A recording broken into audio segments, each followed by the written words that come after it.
Hello, welcome to Yelling at Birds. Matt here. Happy to have you with us tonight. It is, what the hell is it? Saturday. Saturday. Tonight I had the pleasure. That's weird to say. Fortunate tonight to interview Cara Marell. She is a poet, writer, a spoken word artist from Minneapolis, Minnesota. She is set to release her first book, Karma Vet, coming out next month. So we talk about some of the poetry, not some of the poetry in the book, inspirations, some issues that she's dealt with in her life, and just a good time talking to her, meeting with her. She'll be coming down to La Crosse to do some readings, and she has some upcoming dates where she's giving some performances that she'll list in the show. I will have links below this video to some of her pages, her poetry page, Instagram.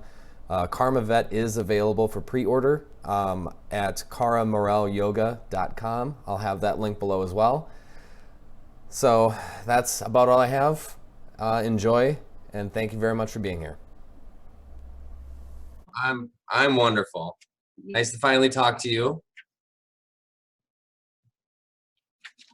There we go. Can we do a check? Check. Am I live? I'm going and You're talking. live. And yes. It's all working. All right. Well, welcome. Thank you so much. What is happening today? I have been deep cleaning my apartment. Okay. Which was very needed because I'm not a big cleaner person.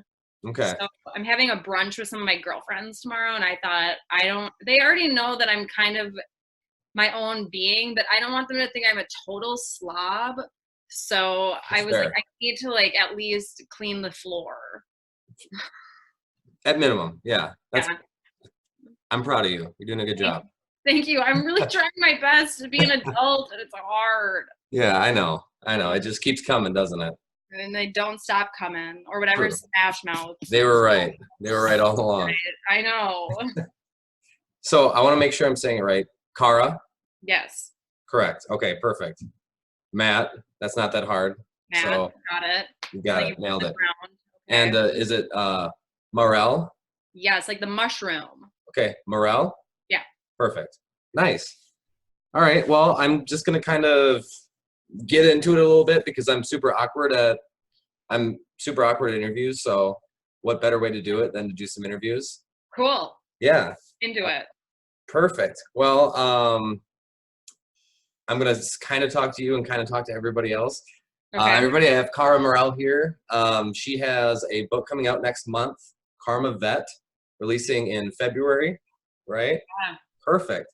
And I guess right off the bat, why don't you just kind of tell me a little bit about what inspired you to write that? Well, I've been writing for as long as I could hold a pencil. I didn't realize that I was creating poetry. I thought it was just my ramblings, and I thought no one would really ever want to read this or to hear this. This is just for my own sanity situation. Sure. But in June, I kind of had an idea like, oh, maybe I'll just write a manuscript and just for my own person, I guess. Sure. And then I happened to meet Kelly in this weird turn of events through my friend, and then my book just kind of happened. Awesome. So I took a lot of the writing that I've been doing for the last 3 years in journals. Sure. Didn't realize was poetry, and kind of made that into what is now my book, Karma Vet. So that's great. I mean, yeah. It's just something you just got to do it. Really? I never thought I would want to. Actually, a phone psychic once told me that I was going to write a book, and I I wrote it off okay, lady, what a waste of $80. And it really was a waste of $80. I would recommend calling phone psychics, but sometimes when you're poor and you're desperate for answers, you're like, yes. You just need somebody. Sounds like a good idea. Right. Did the phone psychic tell you anything else interesting? She said I had two spirit guides. One was named like Jefferson and the other's name was Margaret. That's a pretty solid mix. I know. And then she told me, she was like, oh, your grandma's coming in from the other side and she's shaking a thing of Oreos at you. And I was like, that. Does that mean anything? No, it doesn't check out at all. So okay. Fine. I wonder if she was just assuming that like you like Oreos and that's going to spark some emotional response. I don't know.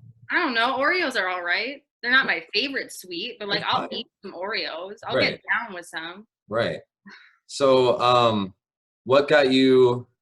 So that kind of happened. What was kind of the change that made you? I have these things that I'm writing that I have to get out of my head, and I saw that you're doing, quite a few events on stage. Yeah. Like, what choice did you make to kind of get you to there? Totally. So last year, I walked out on my corporate America regular person job. Okay. I kind of decided in that moment, I was like, okay, either I'm going to be like a full-time artist, a stripper, a stand-up comedian, or a poet. Okay.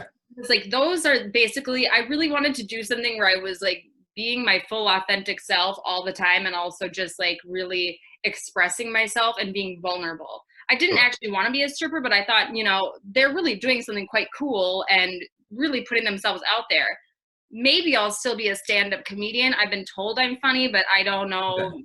does not compute for me. And I just thought, well, maybe I could be a poet. I've been writing all this shit. Right. Can I swear on here? Absolutely. Oh, okay. I just have to like do a disclaimer for my mom, then she just won't watch it. Mom, I said Kind of about, the S word. that's kind of about it. That's all right. I swear too. Okay. So I thought, well, maybe I would, try to read some of these poems to people and maybe they would like them or maybe they'll be like, these are fucking hot trash. Sure. And it turns out people like them. I guess when Awesome. you're being vulnerable on a stage, people are like, huh, that's different.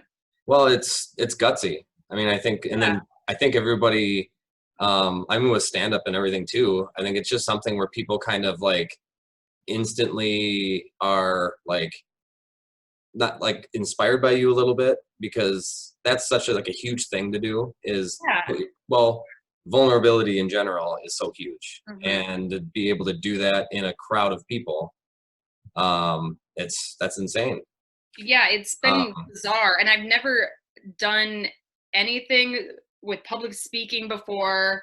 sure. I never did theater. I like once was in like like the second grade play about the Pilgrims. We wore like paper bags, but like Right. I don't even think I had lines. I think I just stood there.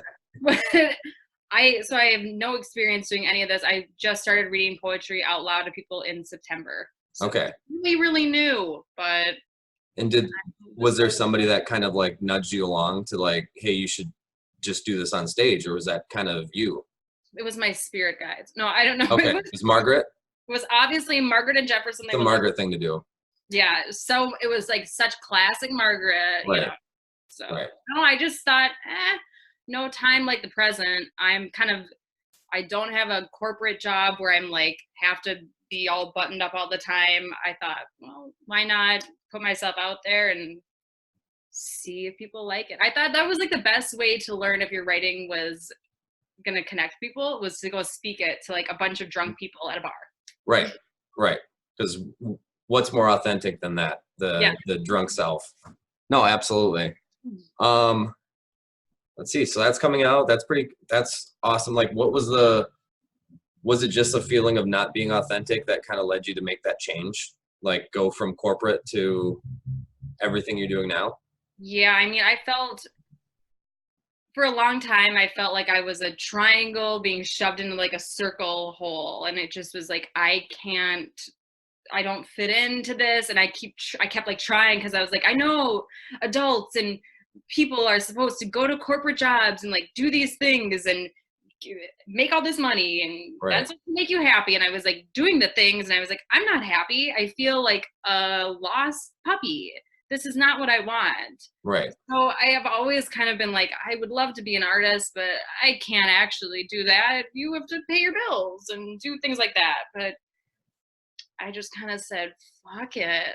And Okay. just jumped in. So I do have a regular day job, but I don't have to be in an office, and it's very Sure. chill. So You have a little more freedom to do kind of the things you want to do. totally. Awesome. And have you felt like, since you've been doing this, have you felt like a different level of, I mean, do you get happiness out of it? Do you get fulfillment out of it? What is it that what does this make you feel?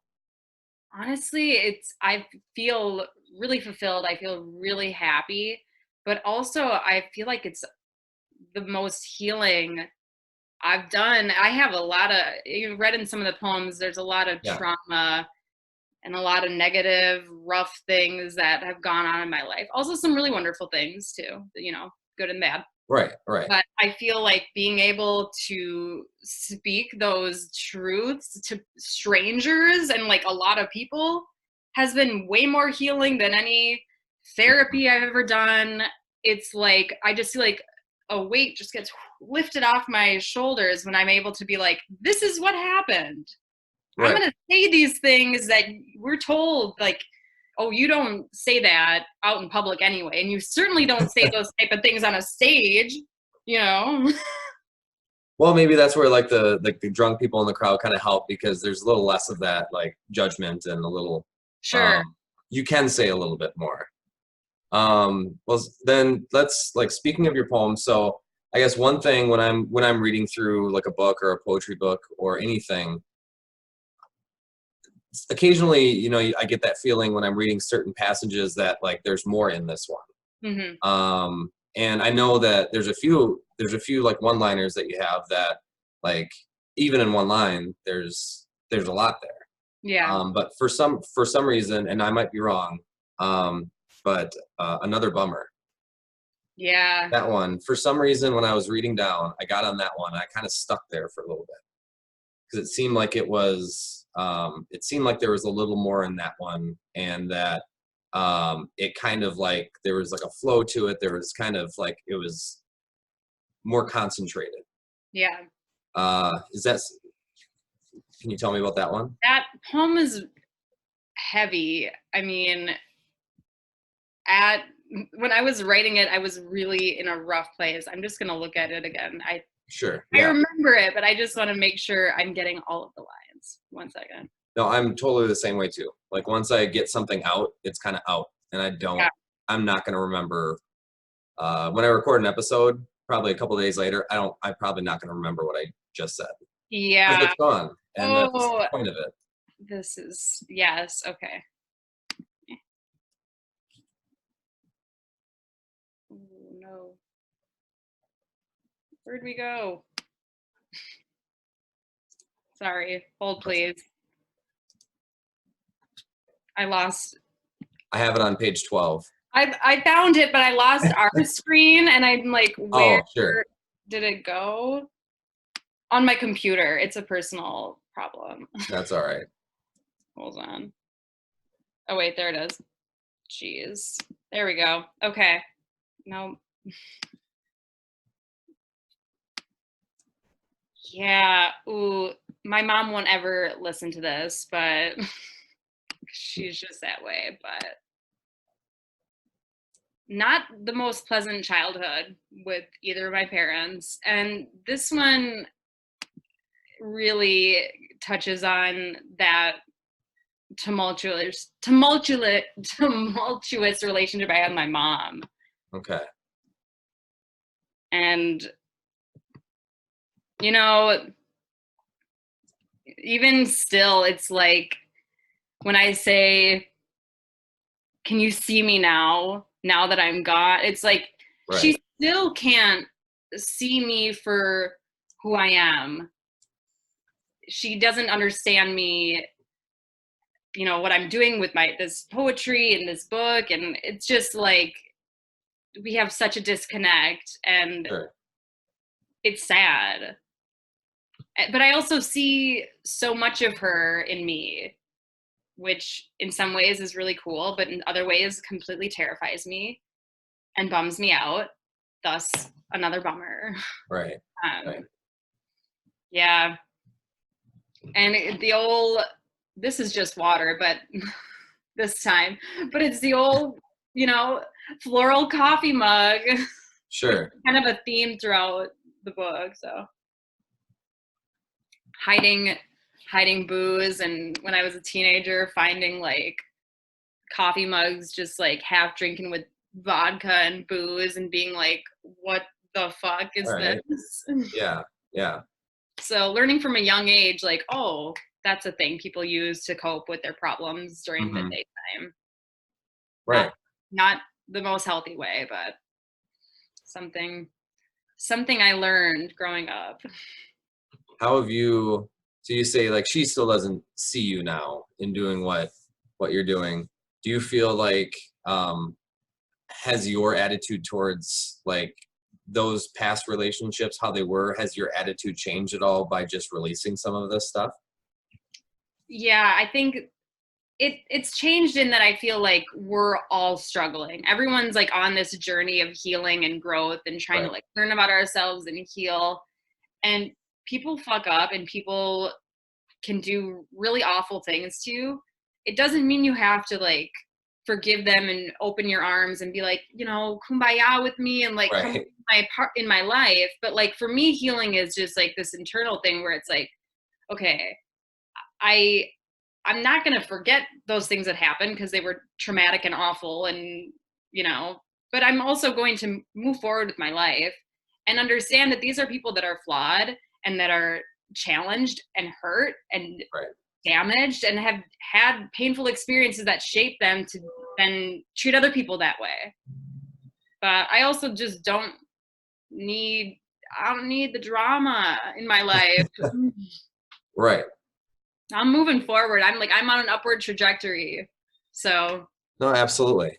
And sometimes that's so um this whole thing, like what I'm doing, this kind of just was the same thing. Like I have, years and years of journaling and writing and things like that. And I'd have all these conversations with myself that would just end up in a notebook or end yeah, up on a computer that I just wanted to start having them here. yeah, And now since I've been, so lately it's been kind of a little like more recovery focused, hmm um, which I think applies to everybody because yeah, of what you said. We're all struggling with certain things, and maybe it's not a drink or drugs or anything like that. It's just other general life things. And a big part of that is that one thing that you're struggling with. That's not really the problem. Your coping mechanism or your escape, but it's the reason for that. It's the yeah, reason for the coping mechanism. Um, so and some people will hide drinks and coffee mugs. yeah, Some people choose to start expressing themselves like you did or like you are. yeah. Totally. I think we're all on this like journey of healing, like I said. And you know, the book itself is called Karma That. And Mhm. I my past life job, I was a social worker. Okay.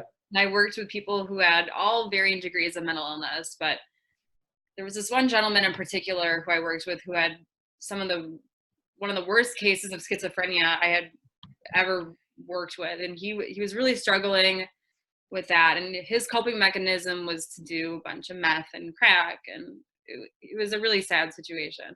So I went over to his place one time for a house visit. I swear this story has a point also. And his place was like a wreck. Like he was sleeping on the floor, like, and it was just like trash everywhere. And he was like smoking, like chain smoking, and throwing the lit cigarettes into this like pile of like really flammable stuff. And I was just like, Okay. yikes. But on the ground, there was like this cardboard sign. It said Karma Vet. And I just started being like, huh, that's interesting. And it just like Yeah. really stuck with me. And I said, tell me what's up with that. I'm like very curious what this is. He goes, oh, you know, I'm a veteran of karma. Like I never went to the war, but like my life has been a war, and now like the good karma is coming for me. And he's like, I go outside and I just hold the sign up. Okay. And I at that moment I was like, I kind of relate to this guy. I mean, our Yeah. journeys have been very different, but I think we're all kind of on a similar journey. And like him, I've had some very low points where I could have been, bunking next to him. Right. And so I did I took the took the book title from this guy's sign. I'll admit it. Okay. No, inspiration comes from everywhere. Yeah. But yeah, I mean, it makes sense. You got to the point.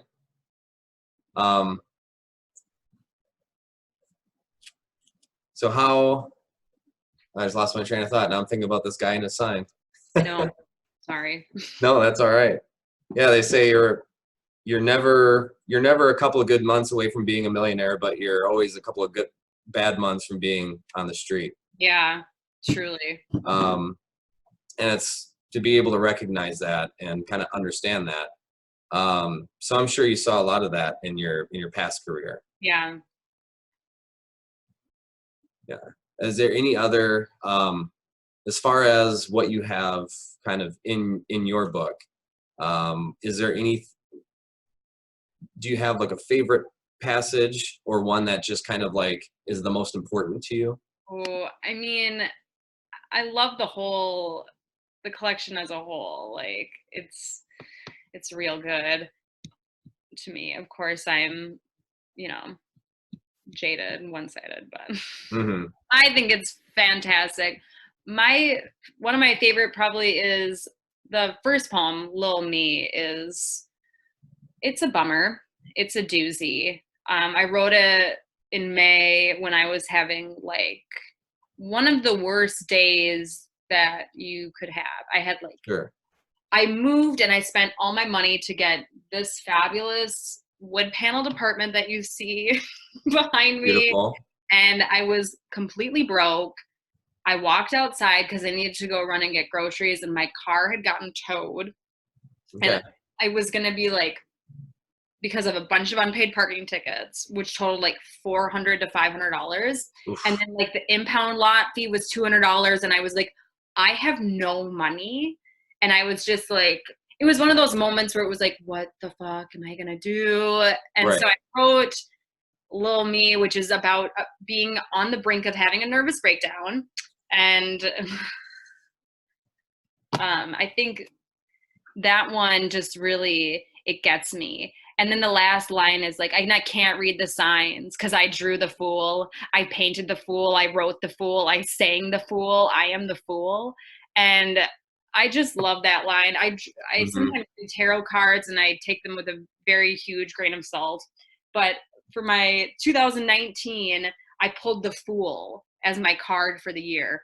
Interesting. And the fool is supposed to be on this like journey, and they do a lot of foolish things, but eventually they, grow up and get out of it. And I feel like last year I was the fool in a lot of ways. I made some poor choices and I ended up like not in the best circumstances, but I also like did this beautiful thing where I like created this book out of nothing. And during some of the worst months of my life, I was like able to make this beautiful piece of art that will be able to like, hopefully at least a couple people will find some merit out of it. Absolutely. But yeah, that first poem it gets me. So that one's you. Yeah. That's it's like autobiographical, that one. Yeah, I mean, they all are, but that one in particular, just like it hits hard for me. So sure, okay. So do you have a release date? I do not have a specific release date yet, but February it should be out, and it will be available in Wisconsin. So, perfect. That's where I am. Should be available at Pearl Street Books for sure if you're in La Crosse, and then I'll be coming out to La Crosse. Nice. To do a couple readings. So perfect. Yeah, that's actually right down the street. Awesome. I love La Crosse. That's where I ran into Kelly. Yeah. And she's been a good supporter. Very cool. Yeah. Very cool. She's awesome, and it was all very serendipitous meeting her, and I thought it would be so much harder to write a book, but when you have people that actually believe in you and think that what you're doing is worthwhile, it's like, oh, I guess this is not so bad. Well, it's validating in a way for you too. Totally. I mean, I really didn't think anyone would want to hear this or, resonate with it. And I'm thrilled that it's doing that. So Yeah. And I think that's the interesting thing is like sharing your vulnerability, like sharing your insecurities, your everything. yeah. It's interesting to see like how many people around you will start to kind of resonate with what you're saying because they have the same things too, but maybe they just haven't gotten to a place where they feel comfortable sharing it. Yeah. I mean, a lot of the poems I talk about my struggle with PTSD and anxiety, Yeah, which I feel like I'm always on a journey of recovery from those particular things. And there is something so validating and freeing to be able to go up on a stage and talk about like rape and yeah, abuse and words that we're told are like really taboo, like, oh, sure, we don't talk about those things, and you don't loudly get up on a stage and recite poetry that talks about those kinds of things. At least that was, I was like, oh, I don't know, but I just went for it. right, And I find that people are most connected when I'm sharing that kind of thing. I think people are really wanting that vulnerability, and we all have trauma, and I think that talking about it and being open is like people are craving that because they're like, oh, you're like me, you have stuff going on too. Okay, I can like let my guard down and just breathe for a second. absolutely. Yeah. Do you want to talk a little bit about the PTSD? Yeah, absolutely. So I grew up in a really abusive household, physically, emotionally, mentally. It was just, my childhood was rough. So I have, starting from when I was like a young teen, I have PTSD from really extreme moments of physical abuse in my family. And Okay. then when I got older, unfortunately, I was, like a lot of women, I experienced sexual assault, rape a couple times. And that changed my whole view of existence and where I fit in with the universe. And I went from being someone who was like really carefree and, just flying through life like a magical fairy. And I still think I've kept a lot of that. But Right. now it's like, okay, you got to look behind your back and do all these things to make sure you're safe. And Absolutely. it's really hard. I have a kind of PTSD that's called complex or chronic PTSD. So people who experience multiple abuses or like situations that kind of go on for a long time develop this certain type of PTSD. So I have more extreme reactions to things, like certain lights or sounds or things just like can really put me off. Okay. And I like will just run out of a situation when it's sometimes not appropriate to do so. Okay. That's kind of one of the symptoms of it. But truly being able to change my job environment, and now I work from home all the time, which is like super helpful for me because I don't do well in bright light office spaces with a bunch of people like coming up behind me and being like, what are you doing, Sure. Sure. um that's really helped me. Being able to share with other people, it feels extremely good and validating, especially like a lot of, I know it happens to everybody, but a lot of women have come up to me after I share about my rape experiences and are like, thank you for just saying the word. Right. Thank you for saying that out loud. And that feels really, really cool because for a long time, I did not want to talk about it. I resented the Me Too movement and I was like, absolutely not. I don't want to talk about that. I certainly don't want to put that on the internet. And Right. now I'm just like, here it is. Here, I'll put on my Facebook, I'll put a whole video about, a poem of me talking about that. And I'm just like, I don't really care. Sure. It happened. It's part of my experience. And if it makes you uncomfortable, that's good. Absolutely. Yeah. Absolutely. So I think, and when other women come and talk to you about I mean, maybe being raped or sexual assault, or being sexually abused, well, the shitty thing to think about this whole thing, aside from the action actually happening, is everything you hear about, you know, how can you protect yourself? How can you, and there, you know, very little about, you know, tips for guys on how not to rape someone. Yeah. Which is Yeah. like fucking ridiculous. Oh, totally.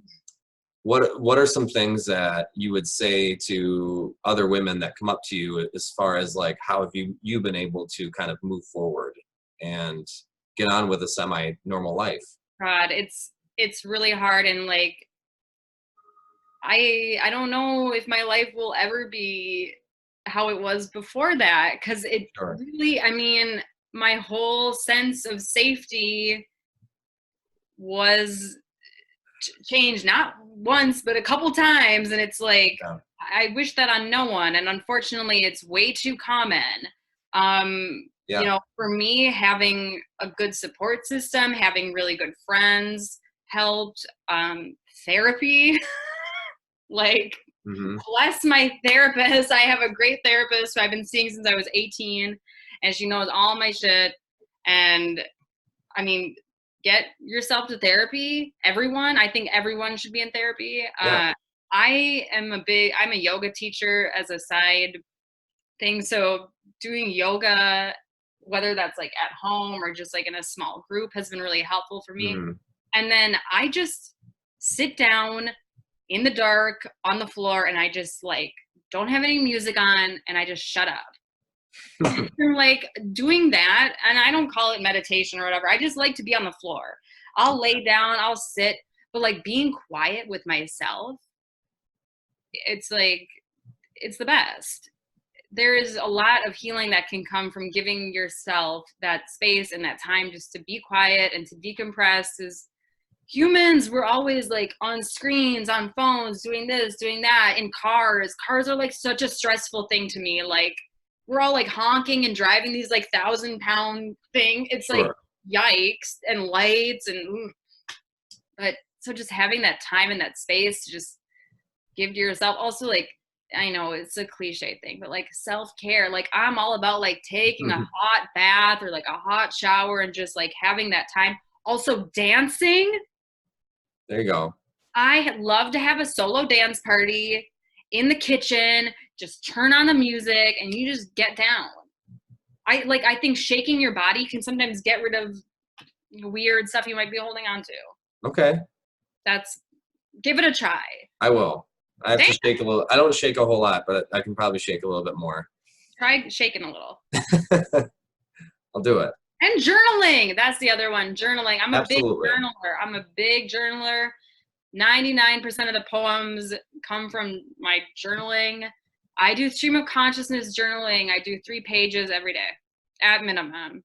Okay. In the morning, I try to write 3 pages. It doesn't matter if I'm writing the You word just fuck. go. Yeah, it doesn't matter if I'm writing fuck, you know, all 3 pages. I just need to be writing. So 3 pages every day.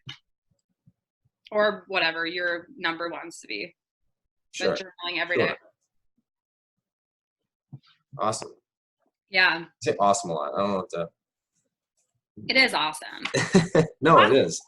Kind of that's the whole point. And I think that kind of what's really like inspiring and brave, I mean, is you being willing to talk about that. Yeah. You know, it's whether it's in, you know, the form of your poetry or your journaling, because I think that I hope, like my hope in doing things like this is that it gives permission to other people to do the same thing. Yeah. To do what they need to do, to make connections with other people that have kind of gone through the same thing, or connect with art, or connect with, because really at the end of the day, like we're all going to end up in the same place. Mm-hmm. And one of the big parts of what I try to do, and with this podcast and with everything, is just to allow people to let themselves live a better life. Yeah. And it does, and that's not going to come with, you know, being cooler or being right all the time or being whatever, or being successful monetarily, but, you know, fulfill yourself with what you have to do. And I appreciate like you putting yourself out there and doing that. Thank you. For yourself. Thank you. I feel like everyone should create things, even if they're bad, even if they're ugly, even especially if they're bad. Yeah, it's just like do it. It's like do it. Why not? Right. I thought I'll just read these poems out loud and people might absolutely hate them and I don't really care. It's the act of creating it and then it's sharing it. Right. And I think that even if you're making the ugliest paintings or you're writing the worst novel, it's like, just make it. Just do the thing. Absolutely. And that's a year ago, you didn't have a book. I didn't have a book. And I was miserable. And I was literally sleeping on my mom's guest room floor on my yoga mat. Okay. So, I mean, your life can change. And it's like what you thought was like impossible and unachievable because you were depressed and sleeping on the floor, you're like, oh look, life's not so bad. Right. But it just kind of takes the action to do those things. Yeah, you just got to keep getting up and doing the thing. And it's like little steps, because sometimes I'll be like, I'll try to look at the whole picture and I'm like, oh no, this is so overwhelming. But it's like, okay, if I just do today. Right. That's it. I'm not thinking about yesterday and I'm not thinking about tomorrow. It's today. So looking back, like you right now, looking back on you sleeping on your mom's guest room floor on the yoga mat, how fucking happy right now are you looking back that you've made these choices and you're sitting where you are right now? Extremely fucking happy. It's wild how different a year of time makes. I mean, I even think about like a year before that and where I was at, and it's like, you know, I have ups and downs like every human being, and especially in the winter, just, you know, Midwestern winter is hard. Right. It's dark and it's cold, and I personally, I'm not a big fan of it. So, but no, I'm really grateful and happy, and I'm thrilled to be doing something that I'm passionate about and that makes me feel really, really good. Perfect. Yeah. So in the last couple minutes here, why don't you, I guess, I didn't have you read anything. Oh, so I want to plug, so I want you to, last few things, if you could if you'd like to read an entry for us, read a poem for us, and then just kind of plug some of the things that you have coming up. Heck yeah. That'd be awesome. I'm just finding, this is what, so I know you're talking about PTSD and anxiety and all things like that. So I'm going to read this poem called Teeth. And yeah, so this is from the book. I don't know how to slow the roll because the highs are so high and the lows are so low. And I've fallen in love with the idea of the self-imploding artist so many times that maybe it's manifestation, or maybe it's Maybelline, or PTSD, or anxiety, or that my mom told me not to smile with crooked teeth, or that everyone I've ever loved always seems to leave me. Thank you. Thanks. Appreciate that. And tell me a little bit about that one. More fun about my childhood. Yeah. And my mental health. I mean, really, because I'm starting out by saying I don't know how to slow the roll. The highs are so high and the lows are so low. I mean, I have a mental health that just is a fun roller coaster often, and I get really high highs, but that means I get really low lows at rock bottom that are exhausting at times, but it's also just kind of how my life has been. And then I say I've fallen in love with the idea of the self-imploding artist, and I'm talking about myself, that I've often felt like I needed to be in chaos or, you know, have this really unstable existence to be creative. And Sure. it actually is not the case. You can be a very creative person and be in bed at 10 o'clock, and that is fine. And you don't have to be, you know, going out and being on some invisible imaginary scene to be a creative person. That's made up. That's a romanticized thing that we've created, that it's like, oh, we need to be like, you know. Yeah, I was the drunken writer for 10 years. Yeah. And it's like, we don't I need. didn't get a lot of work done. No, it's like, and we don't need to do that. Right. So, you know, then I go on to say that like maybe it's manifestation, which is just kind of an homage to my yoga situation. Maybe it's Maybelline, you know, the makeup industry and how it just loves to push shit on women. And then PTSD or anxiety, you know, maybe it's those things that are making me, you know, have these manic mood swings. Or maybe it's the fact that I had, you know, a mother who told me, you know, to always smile with my mouth shut, because I used to have buck teeth and kind of a crooked teeth situation, and she thought it would make our family pictures unattractive if I smiled with my mouth open. That's always with you.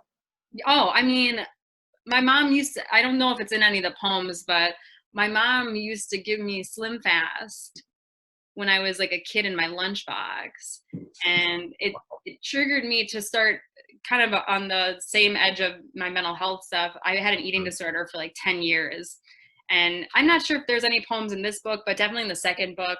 Okay. Oh, shout out to my second book. Spoiler alert, there's more coming for me. Perfect. Yeah, but I struggled with anorexia and bulimia for over a decade, and that kind of all started from how my childhood went. And sure, you know, my parents kind of telling me that I wasn't fitting into this ideal, even though I was a perfectly fine looking child, but that messed me up. So or that my mom told me not to smile crooked teeth, or that everyone I've ever loved always seems to leave me, paying homage to my abandonment issues that I've had to really work on with a therapist. Sure. So Teeth, it's a good poem. No, absolutely. So yeah, there's a lot in there. Oh yeah. But these are all, I mean, do you feel like these are all things that through therapy, through expressing yourself, that you're kind of in control? Absolutely. No? I have 8 years of freedom, I guess, from my eating disorder, which I think is huge. Well, congratulations. Thank you. It's awesome. So I celebrated 8 years in September, and I feel really good about who I am. For the first time in a long time, I'm able to like look in the mirror and be like, you are a beautiful woman.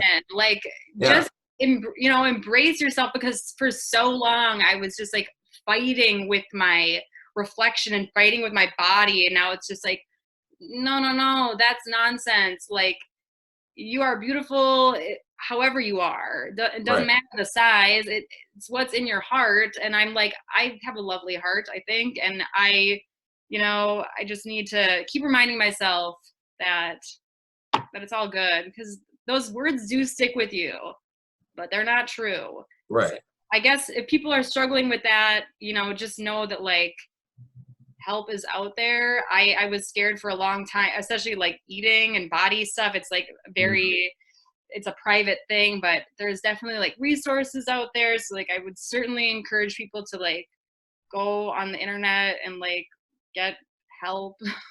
Right. It's a devastating problem that a lot of people suffer, and they suffer alone with it. So please get help if you struggle with eating stuff. Right. That's the biggest thing. Don't fucking suffer alone. No. There's no reason to. No. So I forgot to ask. Tell me about what do you think about Gordon Ramsay? I have a huge crush on Gordon Ramsay. Everybody knows it. Who doesn't?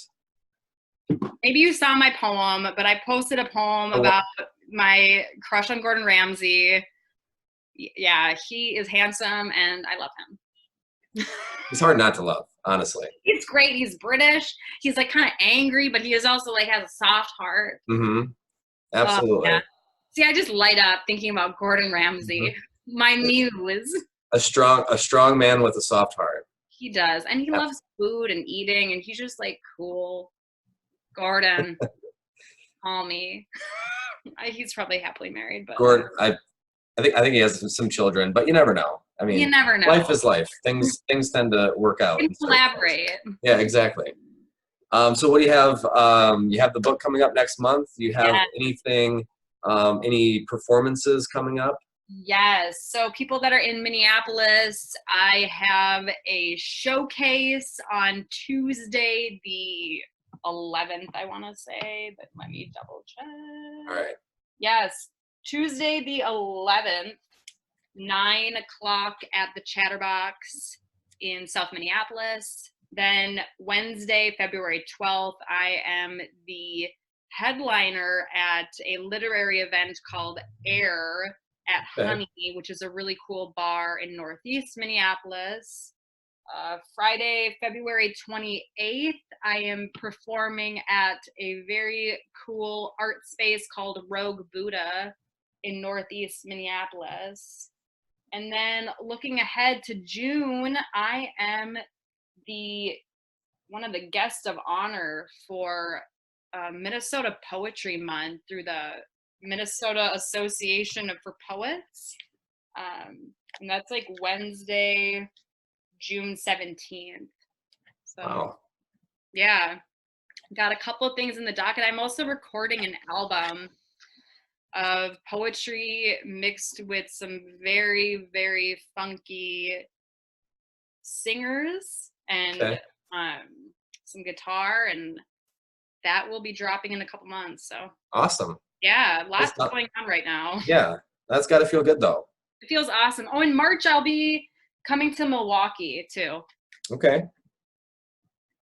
For those Wisconsin people, and hopefully coming back to lacrosse because I do love lacrosse.